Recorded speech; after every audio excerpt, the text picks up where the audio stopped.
Bom dia, estamos começando o Jornal Direito das Obrigações. Bom dia. Hoje estaremos abordando um assunto de extrema importância, que se chama-se obrigação de não fazer. Para nos ajudar a compreender melhor esse assunto, contamos com a presença de nossos especialistas. Sabe-se que o direito das obrigações, todavia, emprega o referido vocábulo em sentido mais restrito, compreendendo apenas aqueles vínculos de conteúdo patrimonial que se estabelecem de pessoa a pessoa, colocando-as uma em face da outra, como credora e devedora, de tal modo que uma esteja na situação de poder exigir a prestação e a outra na contingência de cumpri-la.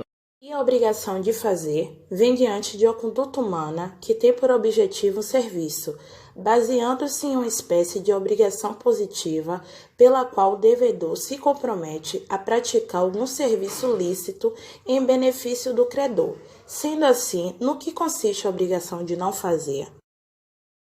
Bem, a obrigação de não fazer consiste no ato de impor ao devedor um dever de abstenção, ou seja, o de não praticar o ato que poderia livremente fazer se não houvesse se obrigado. A senhora poderia exemplificar? Posso sim. Um modelo é contratado mediante um contrato de exclusividade de uma determinada marca. No período de duração do contrato, ele não poderá prestar serviço a outra marca. Tem-se aí uma obrigação de não fazer, onde há abstenção de não prestar o serviço a outra marca. E caso venha acontecer o descumprimento do devedor, o que ocorre?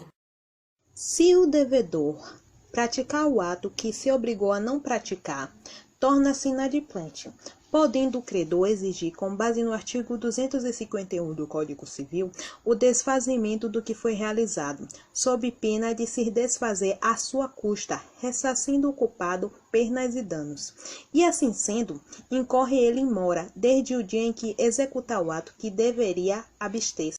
Aproveitando a oportunidade, gostaria de trazer a nossos telespectadores a resposta para a dúvida: o que seria mora? É claro, a mora nas obrigações de não fazer é presumida pelo só descumprimento do dever de abstenção, independente de qualquer intimação. Agora, para conhecimento geral, há a possibilidade de ocorrer uma obrigação de não fazer sem culpa, que consiste em impossibilidade da abstenção do fato sem culpa do devedor. A obrigação se extingue, como temos no artigo 250 do Código Civil. Extingue-se a obrigação de não fazer, desde que, sem culpa do devedor, se lhe torne impossível abster-se do ato que se obrigou a não praticar. Bem, a partir do que foi dito até o presente momento, foi possível observar que o artigo 250 fala o que ocorre quando e sem culpa do devedor, e já o artigo 251 fala o que ocorre quando o devedor deixa de se abster diante desses esclarecimentos. Tem alguma regra processual na obrigação de não fazer?